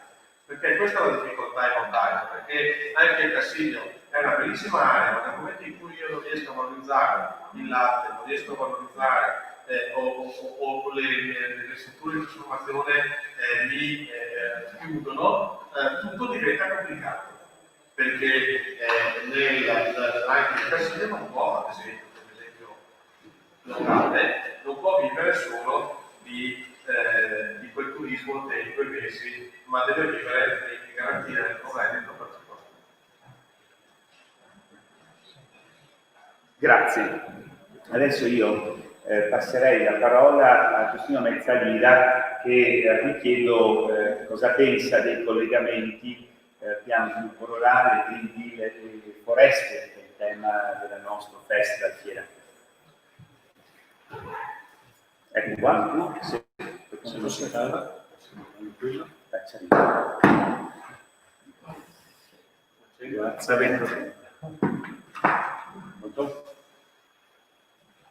Sì, funziona. Non funziona? Sì, allora, Funziona adesso? Grazie. Grazie Gianangelo, e ci stiamo avviando un po' alla fine e purtroppo il modo Covid di organizzare queste cose non ci dà la soddisfazione di guardarci negli occhi, e quindi dobbiamo prenderci solo la soddisfazione di parlare con chi è in streaming con noi.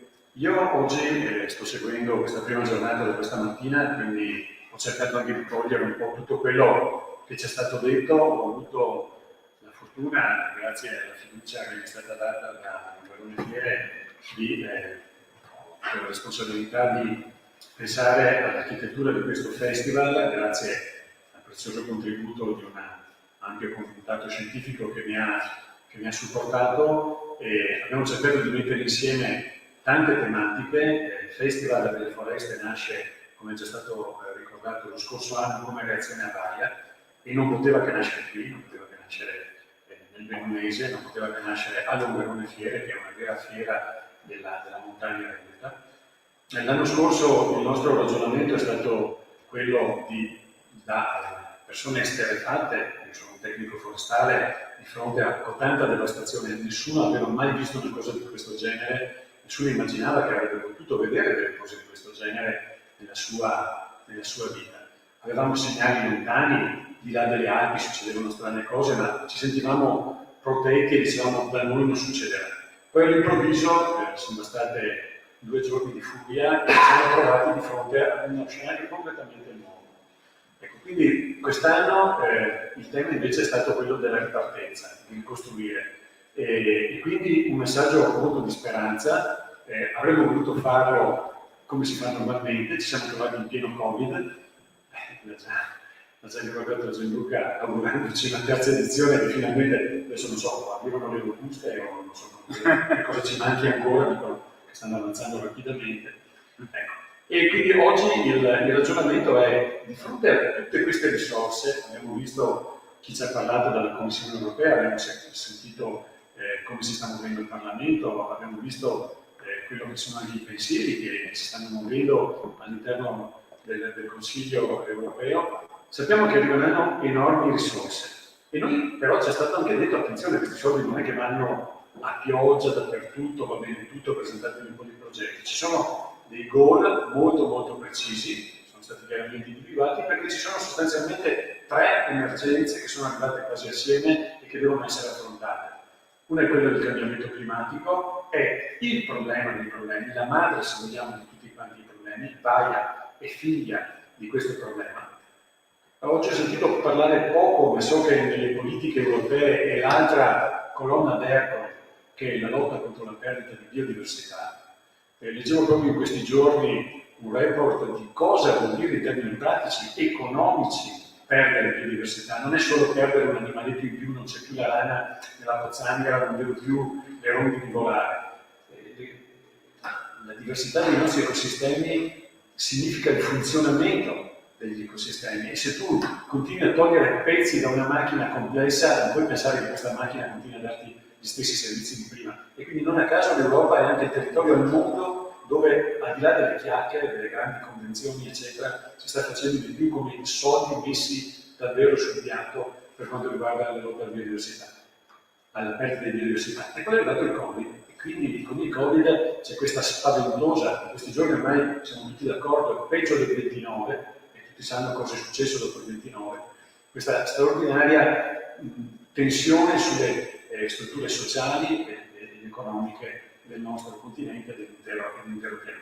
Allora, il tema oggi, chiudendo questa giornata di confronto tra di noi, è tutto ciò.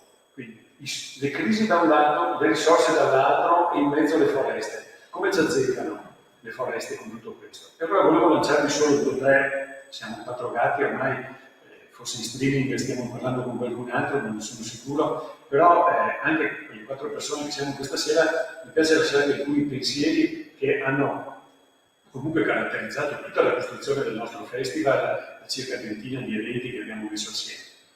Il primo pensiero, che forse alcuni di questi miei pensieri vi sembreranno un po' strani, perché non dirò forse delle cose troppo scontate.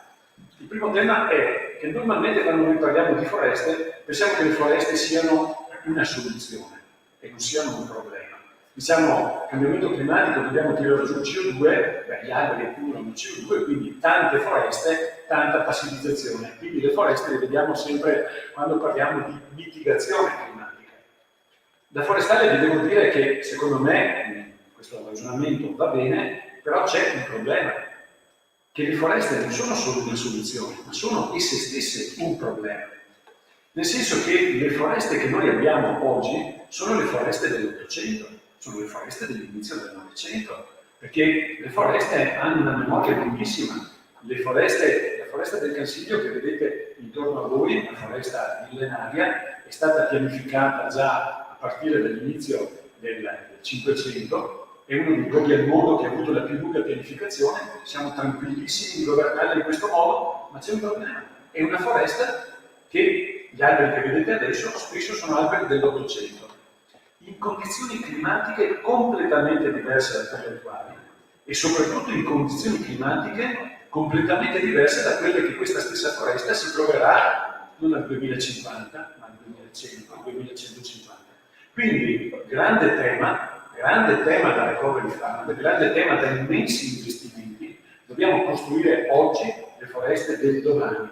Ripeto, sono un forestale, adesso potrei scendere molto in dettaglio, ma teniamo presente che le foreste non sono un qualcosa di buono, passivo, che sta lì, che fa tutto quello che a noi piacerebbe. Le foreste che vedete le abbiamo costruite noi e noi oggi abbiamo la responsabilità di costruire le foreste del domani.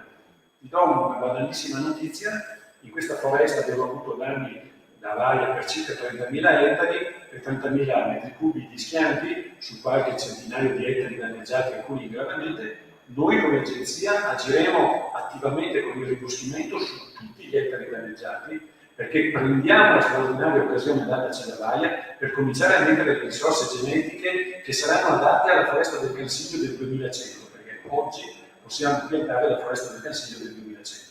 E questo è un tema, secondo me, di grande spessore. L'ho sentito dire poco, solo tra pochi specialisti. Questa mattina qui si è parlato di vivaistica. Tutti gli specialisti parlano di migrazione assistita della vegetazione, però nelle politiche lo vedo ancora poco attuato a tutti i livelli, da quelle europee a quelle locali. Quindi l'auspicio del forestale all'interno di questo festival è che, appunto, pensando ai boschi non pensiamo solo ad una soluzione, ma purtroppo pensiamo che essi stessi sono un problema che dovrà essere affrontato e risolto.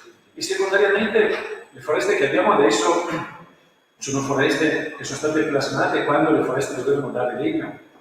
E anche questa è un'impostazione ottocentesca delle foreste. Mentre oggi noi sappiamo che se intervistiamo le persone ci dicono che sostanzialmente la gente si aspetta servizi ecosistemici, si aspetta bellezza, paesaggio, opportunità ricreative. Ecco, allora anche noi forestali dovremmo prendere l'occasione di questa straordinaria fase di cambiamento e cominciare a pianificare non solo delle foreste geneticamente diverse attraverso l'attiva azione sul patrimonio genetico dei nostri boschi, ma anche delle foreste che siano strutturalmente organizzate in modo da poter meglio rispondere alle nuove domande che vengono dai cittadini. Altro tema: foreste, crisi, Covid, eccetera, eccetera. Le foreste europee hanno subito in modo drammatico le crisi delle due grandi guerre. La prima guerra mondiale ha impattato in modo spaventoso le foreste per esempio di questa regione. Le foreste dell'Altopiano di Asgardi, che sono un vicentino, sono state danneggiate in modo serio per l'80% durante il conflitto della prima guerra mondiale. Durante la seconda guerra mondiale sono stati fatti anche qui, vedete alle spalle di questo hangar, dei tagli straordinari di cui ancora adesso dobbiamo riferire. Però dopo le guerre, dopo le grandi crisi, il mondo forestale è sempre stato chiamato in prima linea per creare opportunità di lavoro. Allora era banale, avevi la disoccupazione e mandavi la gente a fare i rimboschimenti. Ecco, anche qui mi piace fare un legame, spero, auspico, che in questa fase di pensiero sul post-Covid, sulla ripresa, si pensi di nuovo alle foreste come un grande generatore di lavoro. Gianluca Fregola, che l'ha guardato prima, una regione come il Veneto si è accorta con Baia di essere preparata. Il nostro sistema forestale ha bisogno di forti investimenti. Cito solo 3 spazi: meccanizzazione delle imprese boschive, abbiamo dei nani, abbiamo visto con Baia. 2 segherie, non ci sono più. Se non hai le segherie non hai la filiera. È come fare latte e poi non avere il caseificio per trasformarlo in formaggio. Se vendi il latte al prezzo spot non tieni aperta la strada, e così se vendi il legno al prezzo varia non fai più silvicoltura. Ma se non hai le segherie, il tuo legno comunque sarà l'economia coloniale, quindi un tondo con corteccia e a terra sta quasi nulla. Ecco, quindi approfittiamo di questa straordinaria occasione che ci viene data da queste risorse importanti che stanno arrivando per costruire le infrastrutture, perché come dopo le guerre, anche dopo il Covid, le foreste possano tornare a generare lavoro. Ho citato le segherie, dovrei citare anche le reti di teleriscaldamento, che sono uno straordinario modo per chiudere il cerchio delle risorse forestali. Ricordate che alla fine il legno tondo che diventa prodotti finiti come questo tavolo, questo pavimento,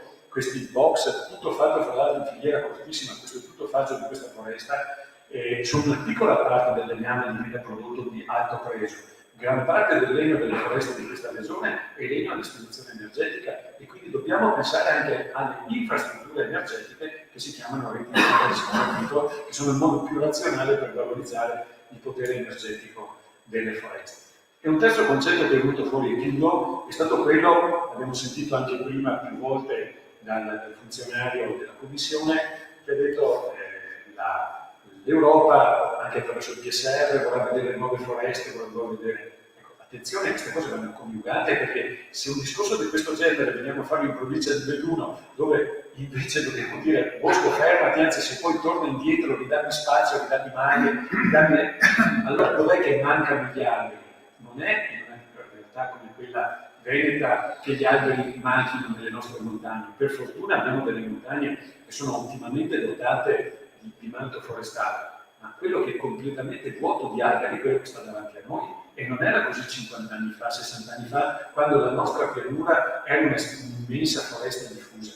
E allora nessuno sapeva che stava parlando di qualcosa di estremamente moderno, che è tornato ad essere moderno. Oggi in tutta Europa, in tutti i documenti strategici, si parla di spazio all'agroforestazione. Io non ho letto nessuno dei documenti strategici della Commissione in questi ultimi anni in cui si dica c'è una soluzione dell'agroforestry. Per fortuna, lo diceva Gianluca prima, questa regione con la sua agenzia ha pensato, forse prima di altri, di tornare a vedere se c'è uno spazio per gli alberi nel territorio agricolo. Noi abbiamo delle realtà molto interessanti, basta solo visitare le nostre aziende pilota di Veneto Agricoltura per vedere come l'albero può tornare in modo moderno, non a fare paesaggio, non a fare ambiente, fa anche questo, ma prima di tutto a fare reddito per l'impresa agricola.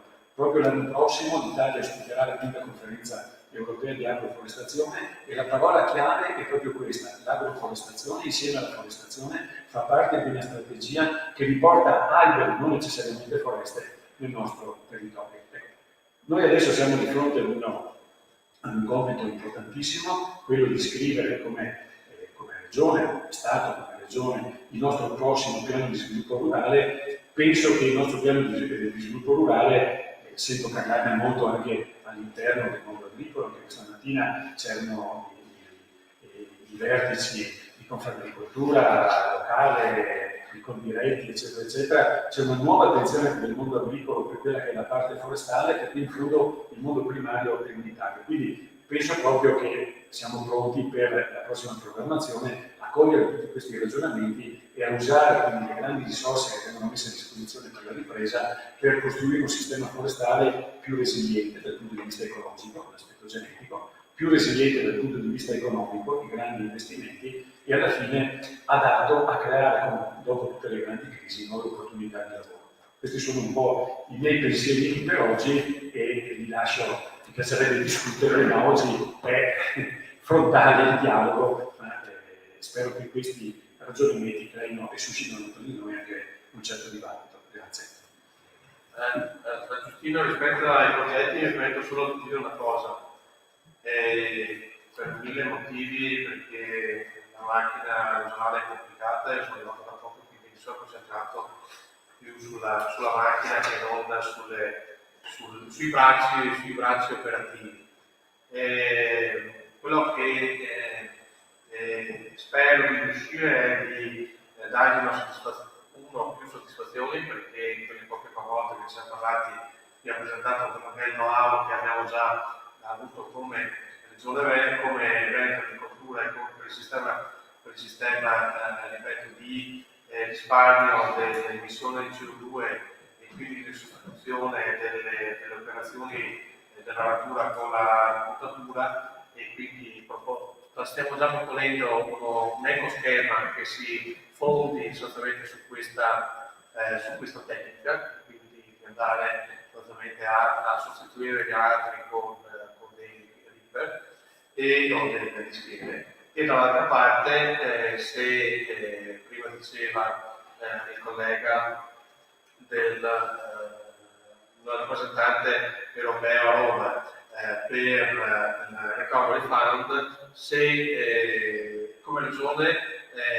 noi abbiamo già pronti dei progetti per importi significativi e sicuramente che stiamo solo aspettando che il governo ci dica di presentarli e quindi anche di non anticipare cose magari però non è simpatico essere precisi.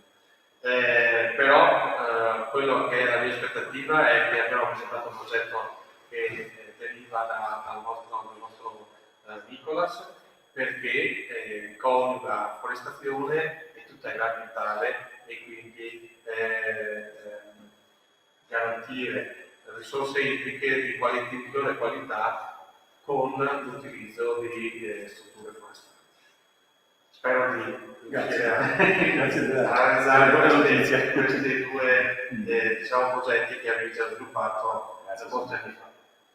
Allora, grazie. Io direi di ascoltare adesso l'intervento del sottosegretario a parte, poi un brevissimo intervento finale da parte di tutti e tre, perché ci aspettano ai cantieri, se no scappano via tutti.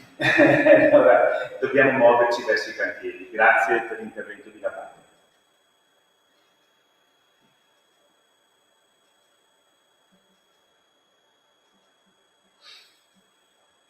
Buonasera, desidero salutare le autorità, i gentili ospiti e gli organizzatori della seconda edizione dell'evento Fiera e Festival delle Foreste, che seguo con attenzione nonostante i pressanti impegni del momento che mi impediscono la partecipazione. La 3 giorni dedicata alle foreste nella straordinaria cornice di Longarone, incastonata nel territorio bellunese, e la parte dimostrativa nel vicino altopiano del Consiglio, conferma la vivacità di un settore quale quello della filiera foresta-legno, che il Ministero delle Politiche Agricole segue con attenzione in stretto raccordo con la realtà regionale. Gli approfondimenti seminariali toccano argomenti al centro del nostro lavoro, dalla formazione professionale al vivaismo forestale, dalla divulgazione dei dati raccolti sullo stato delle foreste venete ai primi risultati delle indagini compiute nelle zone colpite dagli effetti della tempesta Maya. Nei cantieri dimostrativi saranno esposte le migliori e più moderne attrezzature per garantire un lavoro in bosco rispettoso dell'ecosistema e cautelativo della salute degli operatori. Il Ministero sta attivamente procedendo nel completamento dell'opera di riorganizzazione della legislazione del settore, con il concerto degli altri ministeri competenti, dove richiesto, e sempre con le regioni e le province autonome, stiamo redigendo i decreti attuativi del testo unico forestale. 2 di questi, proprio dedicati agli operatori, sono da primaria in Gazzetta Ufficiale ed una parte cospicua del Fondo per le Foreste Italiane sarà dedicato alla sua concretizzazione attraverso un percorso che proprio qui, tra qualche minuto, sarà presentato per la prima volta. Tra i decreti in avanzata fase di elaborazione, un posto di rilievo merita quello dedicato alla strategia nazionale forestale. Si tratta del documento che deve immaginare la strategia per le foreste italiane dei prossimi 20 anni, consentendo di armonizzare le politiche forestali agli importanti documenti sottoscritti dall'Italia a livello internazionale in materia di conservazione del capitale naturale e di declinare in coerenza con i ecosistemi e i territori locali le più recenti strategie elaborate a livello europeo, quale la strategia 2030 per la biodiversità. Il documento è stato posto in consultazione pubblica nella scorsa primavera ed ha ricevuto ben 350 contributi, il cui contenuto, molto spesso di grandissimo valore, contribuirà certamente a rendere il documento finale adeguato alle grandi sfide che ci attendono, che dal livello locale non possono mai trascurare le dimensioni planetarie.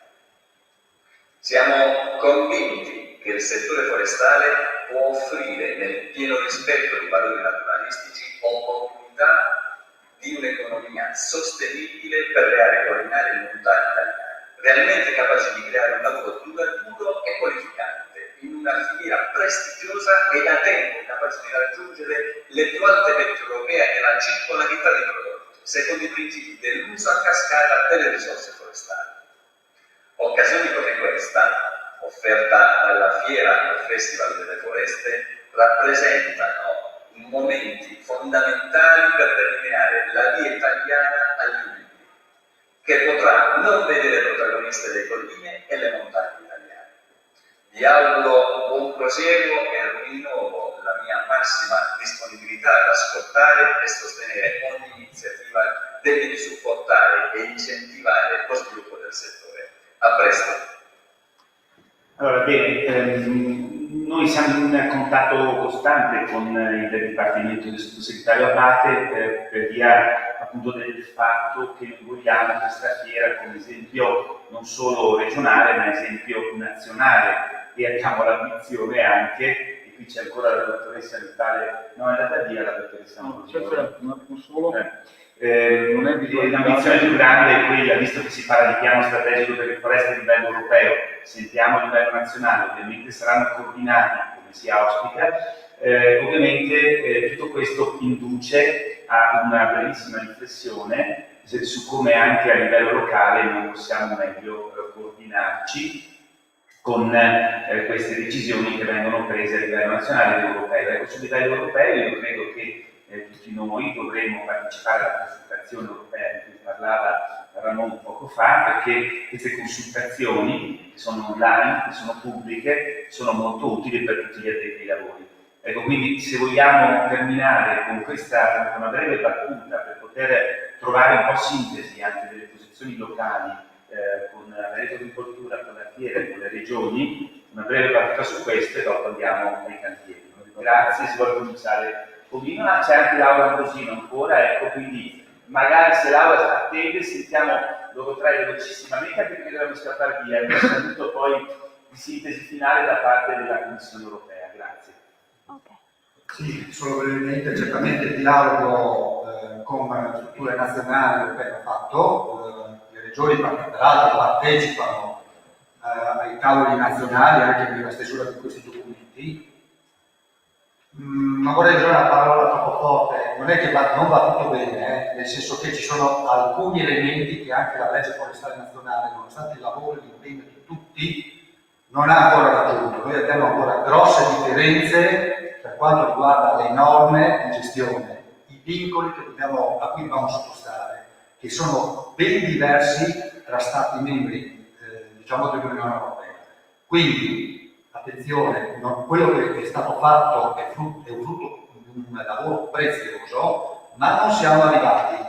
Ricordiamo che le nostre foreste italiane sono gravate da vincoli ambientali che altri non hanno, quindi l'operatore di montagna quando lavora si trova di fronte a delle difficoltà che non mancano. Spero che queste cose qui nella strategia forestale nazionale, per esempio, vengano richiamate, così come, e ribadisco ancora una volta, il tema delle infrastrutture, perché l'accessibilità alle foreste è un problema ancora troppo poco conosciuto. Noi facciamo confusione tra piste forestali e strade forestali.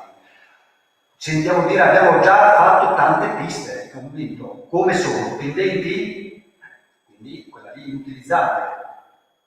Vaia ci deve insegnare che molto di quello che non siamo riusciti a fare, tra l'altro anche noi in Firenze Giulia abbiamo fatto molto sicuramente rispetto all'ordinario, ma abbiamo ancora molta roba dentro, questo è un problema, ma la roba è dentro perché non siamo stati capaci negli anni di fare degli investimenti di viabilità decenti.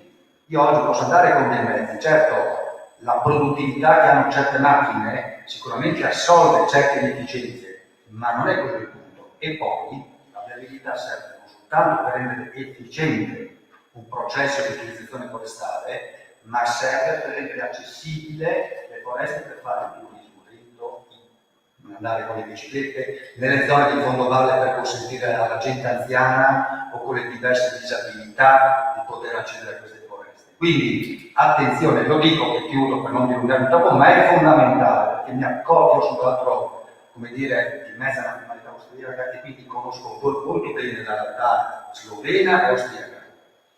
Noi dobbiamo lavorare sulle infrastrutture perché senza queste anche i cosiddetti servizi ecosistemici, la silvicoltura naturalistica, l'intervento puntuale, non possiamo farlo. Abbiamo un'occasione d'oro tra il Fondo di Protezione Civile e il 21-27. Tutto questo possibilmente pianificando bene a monte e avendo le risorse per fare una buona pianificazione forestale. Grazie. Come ragionamento, noi ripartiremo che facciamo parte di una regione che ha un'agricoltura intensiva e quindi quello che si diceva prima dei vincoli di target, dei vincoli che ci vengono posti, devono essere adeguati a quello che è la nostra tipologia di agricoltura che ci contraddistingue. Non possiamo avere gli stessi target dell'agricoltura del Nord Europa, perché significa sostanzialmente crearsi metterci in competizione sleale e quindi far saltare quello che è il nostro sistema produttivo. E su questo naturalmente lavoreremo, anche se la nuova organizzazione, la gestione centralizzata nazionale sicuramente ci creerà delle difficoltà in più nella concertazione. Ma su questo cercheremo di, almeno per macro aree, di muoversi in maniera compatta. Sulla parte del Green Deal, del Recovery Fund, dei fondi, ci siamo, è una grande opportunità, abbiamo la fortuna di avere delle esperienze che ci dimostrano la vita tutta di questi progetti e bisognerà anche qui, ripeto, decidere, che non è certo facile, anche se siamo tutto sommato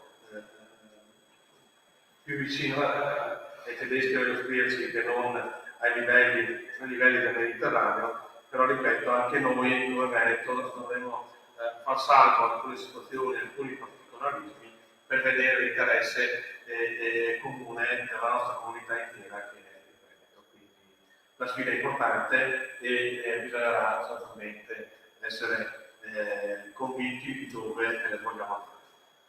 Grazie, Gianluca.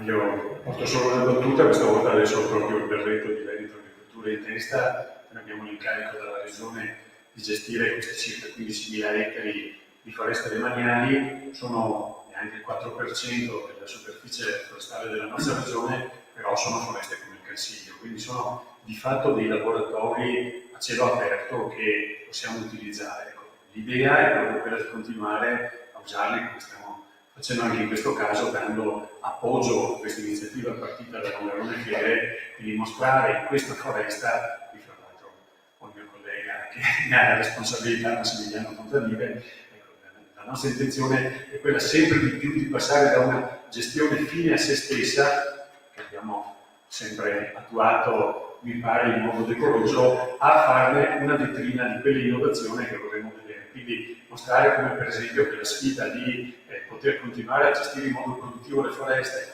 offrendo nuovi servizi che la gente si aspetta, è una grandissima sfida e una foresta come il Cansiglio potrà dimostrare che è una sfida che si può vincere.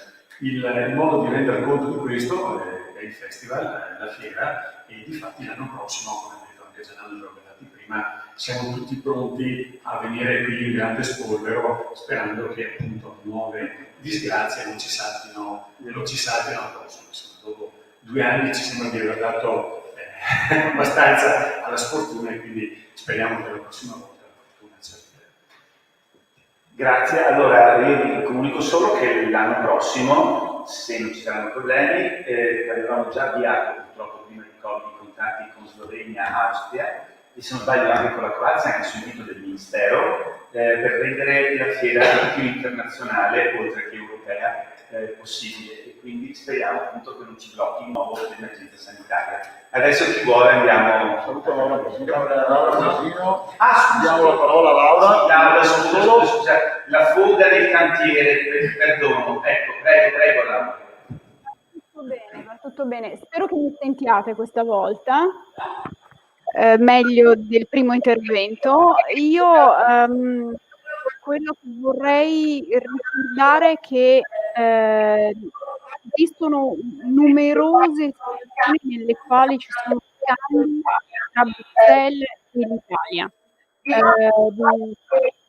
Bisogna pensare che il Green Deal è una grande opportunità per l'Italia, non è un peso maggiore, e quindi cercare di utilizzare tutte le situazioni nelle quali l'Italia e ovviamente la Regione Veneto possono confrontarsi con il funzionare Bruxelles. Non bisogna dimenticare che i piani di sviluppo rurale sono il grande momento nel quale l'Italia può dimostrare come intende implementare le richieste dell'Unione Europea, e naturalmente tutto sarà solo a vantaggio dell'Italia, delle comunità rurali o non rurali, delle diverse regioni e anche delle zone montane come quella di Longarone. Grazie mille anche per la sintesi. Faremo sapere come è andata il cantiere, va bene? Grazie. Senz'altro. Forse è il caso di chiedere se